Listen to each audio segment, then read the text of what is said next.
Dangerfield.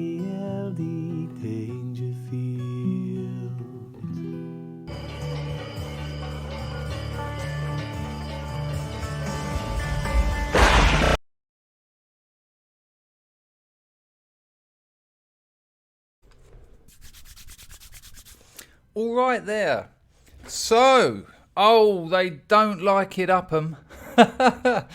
My last video where I called out Ricky Gervais. Well, actually, no, I called out the responses to Ricky Gervais's performance at the Golden Globes, and I got more dislikes than I've ever got. The video's had about 4,000 views. I've had about 550 upvotes and 80 downvotes. Now, I'm not too surprised that I got more than usual. I've had more views than usual. One of my videos usually about 3,000. And I knew that it would attract fans. You know, people are fans of celebrities. So I thought I'd get a few. But interestingly, a lot of the negative comments were from people who are regulars on my channel. And they were keen to say that they're a fan of my channel, and they usually agree with me, but oh no, not on this one. And I think there's something interesting going on there, something that's part of this whole package, because the function of celebrity is familiarity. You know, you can pass off less than quality content if you've got familiarity. Like I was talking to, I've got this, one of the teenagers I spoke to in one of my Talking with Teens series. He's set up a new channel and he's knocking out 20-minute videos. And I said to him, look, you can do 20-minute videos once you're established, but at the moment, because people don't know you, because there's no familiarity, they're not going to tolerate that. Do 5-6-minute videos, because he doesn't have that magical quality of recognition, and that's what celebrities do. And I think that's the first step here. When people see Ricky Gervais, it reminds them of their connection with him, and it reminds them of their investment in him. You know, that we build up our identity by giving out signals, markers of things we identify with. The people who didn't like my analysis, on the whole, have probably many times said, oh, I love Ricky Gervais. You know, a couple of the comments explicitly said that. I love Ricky Gervais. I don't care what you say. He's a legend in my eyes, was another one. And that's key. I don't care what you say. He's a legend. And he has that magical quality. You know, he has the ability to almost spell-like. That's what glamour originally means, the ability to cast spells. And the thing that got missed in my analysis, and quite possibly my fault because I didn't explicitly explain it because I thought it was kind of apparent in the way what I presented, is the question you need to ask. Who benefits? Who benefits, key bono, from that performance? I didn't say it wasn't funny. People in the comments like, actually, I thought it was funny. Okay, I agree with you. It had to be. It had to be the function. But who benefits? You know, people were saying things like, oh, I love it that he called them out to their faces. I love it that he called them pedos. Do you think they've stopped fucking kids?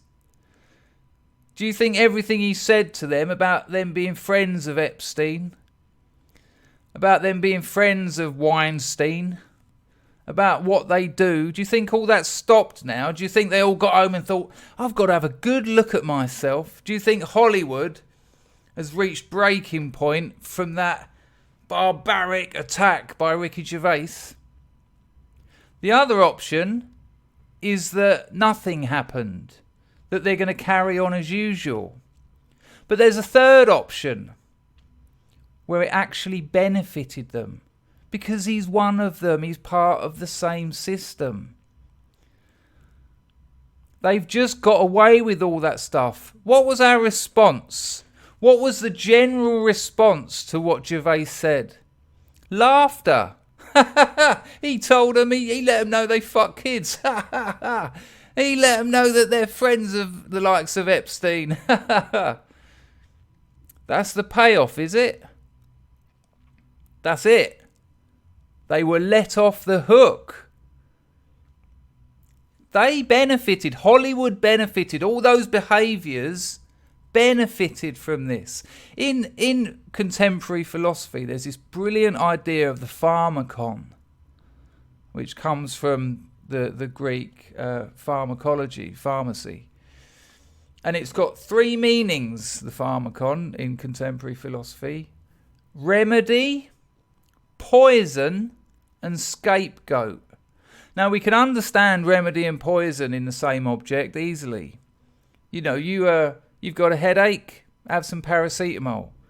You've got a really bad headache, have some more paracetamol. It's a remedy. Have too much paracetamol, it's going to kill you. It's a poison. You smashed your leg up in a car crash, here's some morphine. Pain comes back, have some more morphine, have some more. By the time the pain in your leg's gone, if you're still taking the morphine, you're now an addict. And when you stop taking it, it's going to hurt, because it's both remedy and poison.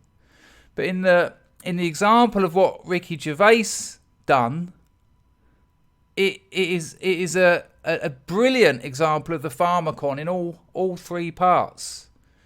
Because he poisoned Hollywood. He dug into them, he exposed them. He let people know, you're all friends of Epstein, you all fuck kids, all whatever. Everything he said was like a poison to the system, to the Hollywood system. But at the same time, they benefited from what he said. They've come out of this looking good, because we all knew that stuff. It wasn't a surprise. No one was like, what? They all knew Jeffrey Epstein. What? They all knew that Weinstein. What? They do this. What? They do that. What a surprise. No, we all already knew that. Ricky Gervais didn't say anything that no one didn't already know. It worked like a remedy. It got them off the hook. Because they're aware of it. We're aware of it. Everyone's aware of it. And what's the upshot? We laugh. It's been turned into a joke. It's a joke. And there's the scapegoat. It's not them. It's not their fault. It's not Gervais's fault. It's not our fault. It's no one's fault. It's laughter. Laughter functions. Laughter works like a release valve. It's a pressure valve. All the rightful anger, all the rightful disappointment, all the rightful resentment, because we laughed at them. It's been scapegoated. And it does upset me and it disappoints me that so many people didn't understand that. Or, more so, think it's a win. They think it's a win. You look at the comments of the last video. The people who are standing up for their fan, for their celebrity. Oh, go Ricky, go Ricky. People who are standing up for him consider it a win. I liked him telling them about this and that. Oh, you liked him exposing already uncovered truths. Wasn't a win for him. Wasn't a win for us. Wasn't a win for truth. The victory, the winner, was Hollywood. And you need to step back from the glamour. You need to step back from the magical quality of celebrity and your investment, your identification with Ricky Gervais, that you think he told him what you wanted him to tell him. And you have to ask yourself, who won? Who benefited here? And there's this very simple test. Very simple test. What's the upshot? What's happened? What's happened to Hollywood on the back of this? Seems, because when I look, they're being celebrated. Golden Globes was a success. An industry self-aggrandizing, self-important, self-congratulatory, backslapping orgy was a media success. Mainly due to your man Ricky Gervais, who let him have it. Come on.